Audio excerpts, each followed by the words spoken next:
오늘도 며느리는 시아버지에게 소리쳤다. 아들이 출근한 지 10분도 지나지 않은 시간이었다. 문이 닫히는 순간 바뀌는 며느리의 표정, 그리고 그 표정이 만들어내는 무겁고 날카로운 소리는 집안을 가득 채웠다. 치매로 판단이 흐려진 시아버지는 며느리의 고함 앞에서 몸을 잔뜩 웅크리고 있었다. 며느리가 던지는 말의 끝은 언제나 같았다.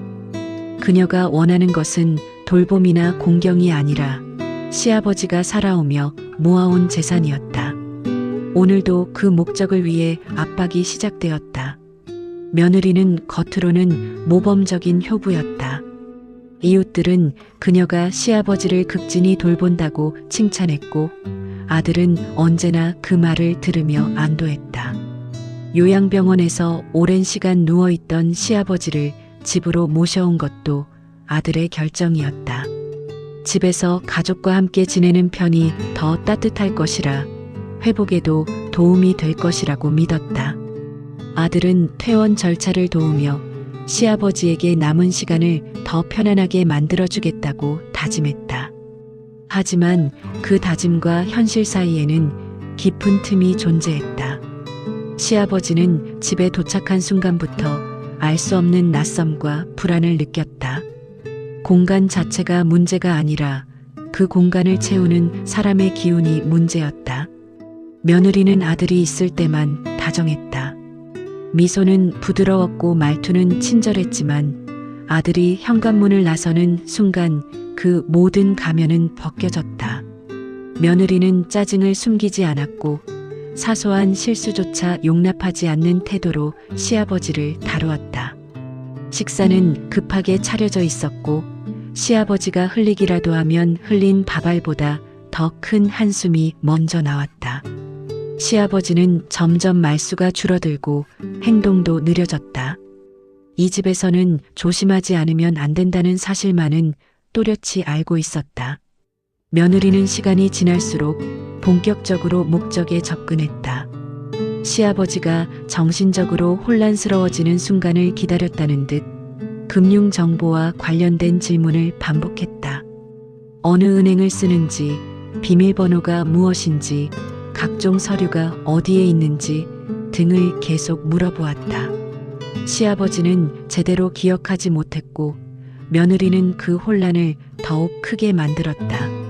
서류를 내밀며 이해하라고 설명하는 척했지만 실상은 서명을 유도하는 과정이었다. 시아버지는 문장도 읽기 힘든 상태였지만 설명할 수 없는 불안이 늘 가슴속에 자리 잡았다. 그는 자신이 서명해서는 안 된다는 감각만은 분명히 느꼈다. 어느 날 시아버지는 화장실로 향하다 문턱에서 크게 넘어졌다. 손바닥과 무릎에는 피가 번졌고 통증이 전신을 타고 올랐지만 일어날 힘이 없어 바닥을 붙잡고 있었다. 한참 뒤에야 며느리가 방에서 나왔다. 놀람보다 귀찮음이 먼저 드러나는 표정이었다. 그녀는 대충 상처를 닦고 아무 일 없다는 듯 자리를 떠났다. 병원에서는 나이라며 대수롭지 않게 넘겼고 아들은 정확한 상황을 묻지 못했다. 시아버지는 자신이 왜 넘어졌는지, 그 순간 누군가의 손길이 있었는지조차 기억이 흐려져 명확히 떠올릴 수 없었다. 하지만 그날 이후 시아버지는 조용히 녹음기를 품기 시작했다.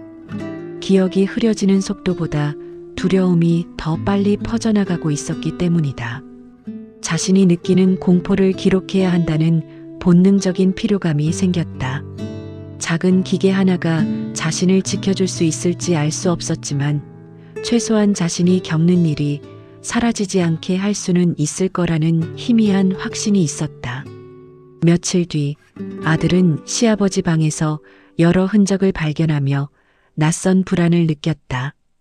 복도 바닥에 얼룩, 문틀에 찍힌 손자국 같은 것들이 눈에 들어왔다. 아들은 CCTV 설치를 제안했지만 며느리는 즉시 강하게 거부했다. 논쟁은 신뢰 문제로 번졌고 집안 공기는 순간적으로 얼어붙었다. 시아버지는 이 소리를 들으며 자신이 문제의 중심이라는 사실만을 다시 확인했다. 그날 밤 시아버지는 녹음기의 버튼을 다시 눌렀다. 붉은 불빛이 켜지는 순간 방 안의 공기는 더 차갑게 느껴졌다. 다음 날 아들이 출근하자마자 며느리는 다시 본색을 드러냈다. 부엌에서 그릇이 부딪히는 소리가 울렸고 시아버지는 의자에서 일어서다 균형을 잃고 바닥에 쓰러졌다. 지팡이가 바닥에 부딪히는 소리, 숨이 가빠지는 소리가 모두 녹음기에 담겼다. 복도 밖을 지나던 이웃이 문 앞에서 잠시 멈췄지만 결국 초인종을 누르지 못하고 발길을 돌렸다.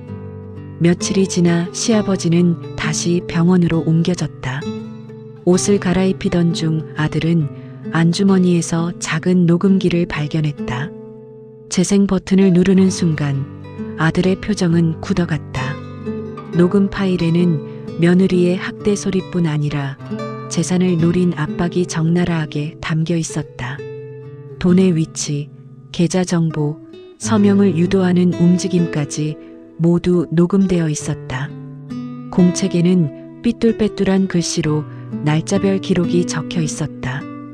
돈 요구함, 서류 가져옴, 무서움 같은 단어들이 반복적으로 등장했다. 아들은 결국 모든 조각이 완벽하게 연결되었다는 사실을 인정해야 했다. 그는 더 이상 망설이지 않았다. 녹음기와 공책을 들고 경찰서를 찾아가 신고했다. 경찰은 즉시 수사에 착수했다. 녹음 파일, 자금 흐름, 병원 기록, 금융 서류 등 모든 것이 조사 대상이 되었다. 며느리는 처음엔 모든 혐의를 부인했지만 증거는 너무나 명확했다. 반복된 학대와 더불어 재산 편취 미수가 함께 드러났고 사건은 정식으로 기소되었다. 재판에서 며느리는 유죄를 선고받았다. 보호자 자격은 박탈되었고 시아버지와의 모든 접촉이 금지되었다. 아들은 시아버지를 요양원으로 옮겼다. 요양원은 조용하고 안정되었으며 시아버지는 조금씩 일상을 되찾아갔다. 아들은 퇴근 후 매일 요양원을 찾아가 시아버지 곁을 지켰다.